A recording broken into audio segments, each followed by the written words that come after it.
ورجعنا لكم من جديد بفيلم هندي جديد. يلا بينا. بيبدأ الفيلم بروني وهو بيجري على الراجل الميت ده وبيفضل يعيط ويقول له ما تموتش وبيصرخ وبيقول يا فيجرام. وبنرجع بالزمن 15 سنة لورا وبنشوف فيجرام اخو روني وهو كان صغير وبيلعب بطيارة مع العيال، والواد ده بيزعق له عشان قطع له طيارة بتاعته وبيضربه بالقلم وبيوقعه على الارض وبيلطش فيه بفترة. بس فيجرام بيقوم له وبيقول له الله لا اندهلك اخويا علشان يضربك، وبينده وبيقول يا روني. في ثواني روني بيجي بس بيتريقوا عليه وبيقولوا هو ده اللي هيضربنا. فروني بيقول لهم لو كنتوا جيتوا عليا كنت ممكن اعديها، بس لما تيجوا على اخويا هحطكوا تحت رجليا. وبيدي الواد ده بالرجل بيطيره وبيطير ده كمان وبيتشقلب وبيضرب ده في وشه وبيرمي ده على الارض وبيمسك في الواد اللي ضرب فيجرام. بس فجأة ابوهم بيجي وبيضرب روني عشان بيعمل مشاكل وفيجرام بيعيط عشانه. وبيجي عمهم وبيقول لابوهم بتضرب روني ليه؟ فيجرام سبب الخناق وهو اللي لازم يتضرب. فبيقول له انا لو بس لمست فيجرام روني هيضربني بالنار. وتاني يوم عمهم بيروح ياخدهم من المدرسة بدل ابوهم وبيحكي لهم ان كان في عصابة هجمت على الناس وابوهم راح قبض عليهم وفضل يضرب فيهم ومسك كتير منهم ونقذ الاطفال، بس ضربوه بالنار وراح المستشفى. وعمهم بياخدهم عند ابوهم وروني بيشوفه وبيعيط وابوهم بينده على روني وبيقول له خلي بالك من اخوك الكبير فيجرام وما تسيبوش ابدا. وبعدها بيموت وفيجرام بيفضل يصرخ، بس روني بيمسك نفسه وبيمسك ايد فيجرام وبيطمنه. وبعدها بيخلي باله منه وبياكله وبيلعب معاه وبيفرجوا على افلام كوميدي بس بيعيط بدل ما بيضحك. وبيكبروا وبيدخلوا فيلم كوميدي والناس بتضحك بس فيجرام برضه بيفضل يعيط وبيطلع بره وبيروح يشتري اكل وهو بيعيط. فالبنت دي اللي اسمها سيا بتديله منديل وبتقول له مالك، فبيقول لها الفيلم فيه مشاهد مرعبه جدا. فبتستغرب عشان الفيلم اصلا كوميدي. وهو ماشي بيوقع الاكل على الراجل ده فبيتعصب وبيضربه بالقلم وفيجرام بيغضب جدا وبينده على اخو روني. وروني بيسمعه وبيجري من وسط كراسي وبينط من فوق كراسي وبيروح له بسرعه وبيقول لفيجرام ايه اللي حصل. فبيقول له وقعت الاكل على الراجل ده بالغلط. فروني بيتاسف له وبياخد اخوه يمشوا، بس مره واحده بيوقفه وبيشوف دم نازل منه فبيقول له هم ضربوك؟ فبيحكي له انهم ضربوه بالقلم. فروني بيتعصب وبيرجع لهم تاني وبيمسك الراجل اللي ضرب اخوه بيلفه على الارض وبيضرب برجله وهو ماسكه وبيطيره برجله وبيكسر دراع الاتنين دول وبيكسر بيهم الترابيزه وبيكسر بالراجل ده المكان وبيبقى هيقتل الراجل ده. بس فيجرام بيمنعه وعمهم بيجي وبيهديه. وتاني يوم عمهم بيروح لهم البيت وبيزعق لروني عشان بيتخانق كتير وبيقول لفيجرام جايب لك وظيفه ضابط في الشرطه. فبيرفض وبيكون خايف من المجرمين. فروني بيقنعه وبيقول له المجرمين هم اللي هيخافوا منك. فبيوافق وبيقبل يبقى ضابط وبيلبس البدله. وروني بيوصله لاسم الشرطه وبياكله وبيلبسه النضاره وبيمشي. وفيجرام بيدخل الاسم وبيروح لضابط الاستقبال كوتي وبيديله طلب تعيين وبيشوفه. فبيقول له روح سلمه للضابط ترباسي. فبياخد الجواب وبيروح لترباسي وبيخلص معاه اجراءات التعيين. بس مره واحده بتهجم عصابه على الاسم وبيولعوا في واحد من الضباط وفيجرام بيبقى مرعوب من اللي بيحصل. وبعدها زعيم العصابه باجو بيدخل لهم وبيقول لهم الضابط اللي ولعت فيه ده كان بيحاول يقبض عليا وده مصير كل واحد هيقف قدامي وبيسيبهم ويمشي. ففيجرام بيجري على كوتي وبيقول له ازاي ما قبضناش على مجرم خطير زي ده. فبيقول له ترباسي حاول مره يقبض عليهم قتلوا بنته الصغيره وزعل عليها جدا ومن يوميها ما بيرفعش عينه فيهم. وفيجرام بعدها بيروح البيت وبيكون مرعوب وبيحكي روني عن المجرم باجو اللي ولع في ضابط جوه السجن وقتل بنت ترباسي. وبيسمع كمان انه بيخطف عائلات كتير ومحدش يعرف ليه بيعمل كده ولحساب مين. في الوقت ده بتوصل شحنه قمصان لباجو وبتكون فيها رساله من زعيم العصابه الكبيره ابو جلال. فبيفتحوها وبيجمعوا اجزاء الرساله ولما بتكمل الرساله بيقول باجو ان ابو جلال عايزه يخطف 25 عيله.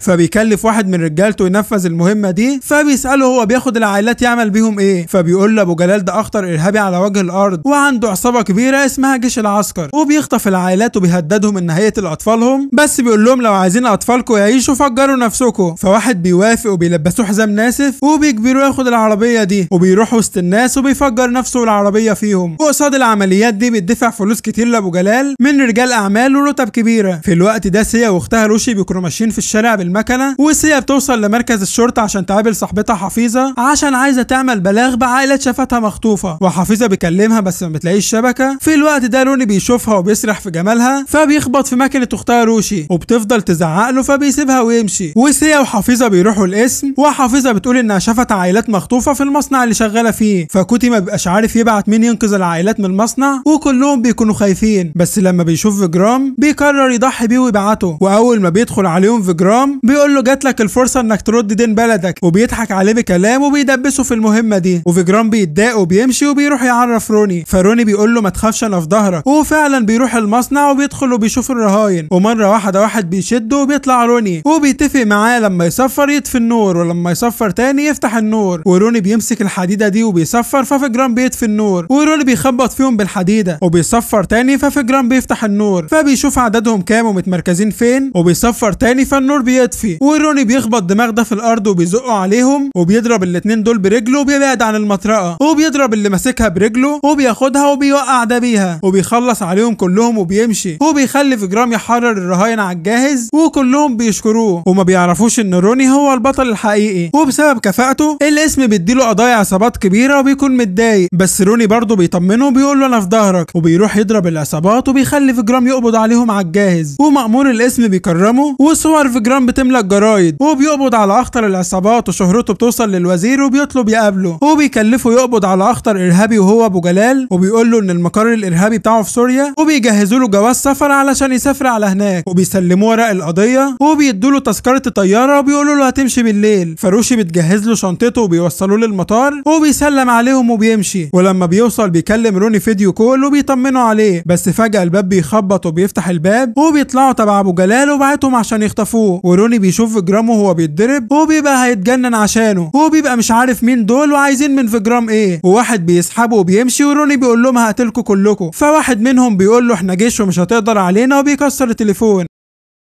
فروني على طول بيسافر سوريا لفجرام وبياخد سيا معاه، وبيروح اسم الشرطه وبيبلغ الضابط باللي حصل لفجرام. بس لما بيعرفوا ان كان جاي يقبض على ابو جلال الاسم كله بيخاف، والضابط بيقول له مش هنقدر نعمل لكم حاجه، فبيسيبوا الاسم ويمشوا. ولما بيطلعوا بره واحد اسمه اخطر بيقول لهم انا عارف مكان فجرام، وروني بيقول له ودينا عنده، فبيقول لهم تعالوا ورايا، وبيفضل يمشيهم في شوارع كتير، وفي الاخر بيوصلهم للمكان ده، وبيطلع لهم رجاله وبيرفع عليهم سلاح وبيطلع حرامي، وبيقول لسيا هات الذهب اللي معاكي. فروني بيخبطه، وبمجرد ما بيواطي يجيب السلاح روني بيخلص على رجالته، فبيترعب من روني وبيتاسف له، وبيقول له انا ما اعرفش فين اخوك، انا سمعتك وانت بتكلم الضابط فقلت اطلع منك بقرشين. وبيقول له انه مضطر يسرق عشان اخوه مريض، فبيصعب على روني وبيديله فلوس وبيسيبه ويمشي. بس اخطر بيحب روني وبيقرر يساعده، فروني بيفتكر ان فجرام قال له ان اول ما وصل الفندق محفظته اتسرقت، فبيعرف اخطر بكده، فعلى طول بياخدهم للحرامي ده، وفعلا بيلاقوا عنده محافظ كتير، وبيلاقوا وسطهم محفظه فجرام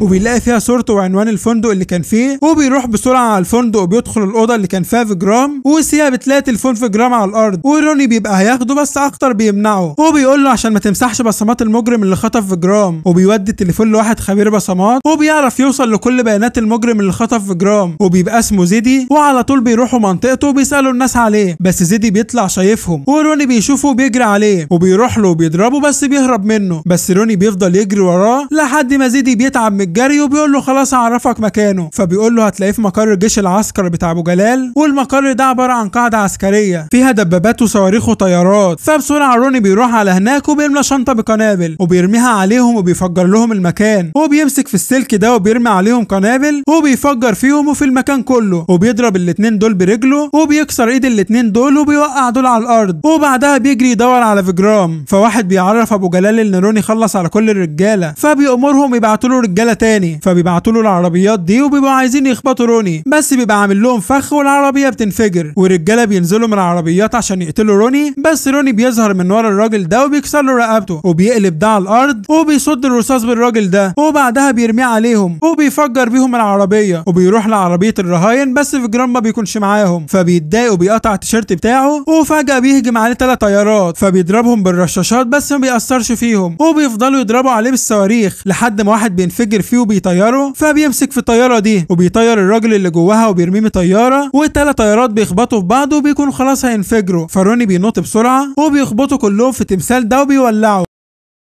وبيقولوا لابو جلال اللي بيعمل كده واحد هندي بيدور على اخوه، فبيجيبوا واحد هندي من الرهاين وبيقولوا له مين في دول فجرام، فما بيرضاش يقوله بيخاف على فجرام، فابو جلال بيقول له محدش يقدر يعصاني وبيضربه بالمسدس، ففجرام بيصعب عليه الراجل وبيقول لابو جلال انا فجرام، وبيقول له انا الغلطان في كل مشكله بتحصل لي كنت بنده على روني، لكن المره دي ما ندهتش عليه، وبيصرخ وبيقول يا روني، فروني بيكسر الازاز وبيجيله وبيمسك في الحبل ده وبينزل على الارض وبيجري على روني وبيزعل من اللي عملوه فيه، وبيبقى رايح رايح يقتل ابو جلال، بس بيقول له اخوك معاك اهو، خده وامشي ومش هتعرض لكم واقفل الموضوع على كده. فروني بيبقى واخد فيجرام وماشي، بس فجأة ابو جلال بيخطف سيا وبياخد فيجرام وبيحبسهم، وبينزلوا ضرب في روني، وفيجرام بيفضل يصرخ، وابو جلال بيغرز حديده في بطن روني، وفيجرام بيطلع من القفص وبياخد طوبه وبيضرب بيها رجاله ابو جلال. وروني بيكون فرحان وهو بيشوف فيجرام لاول مره بيدافع عنه، وفيجرام بيخلص على الرجاله كلها وبيضرب ابو جلال بطوبه على دماغه، وبيشيله وبيجري بيه وبيلزقه في السيخ الحديد وبيخلص عليه، وبيروح يطمن على روني بس ما بيكونش بيتحرك وبيفتكروه مات. وفجأة ابو جلال بيجي من وراهم وبيبقى هيقتل فيجرام، بس روني بيفوق وبيمسكه وبيخلص عليه، وبعدها فيجرام بيروح يترقى عشان قبض على ابو جلال. وروني بيكون فرحان بفيجرام وبيتخيل ابوهم وبيقول له روني انا فخور بيك، وروني بيجري عليه وبيحضنه، وكده يبقى روني وفى بالوعد اللي وعده لابوه. وكده خلص الفيلم. لايك للفيلم واشتراك في القناة عشان نخش على الفيلم اللي وراه. سلام عليكم.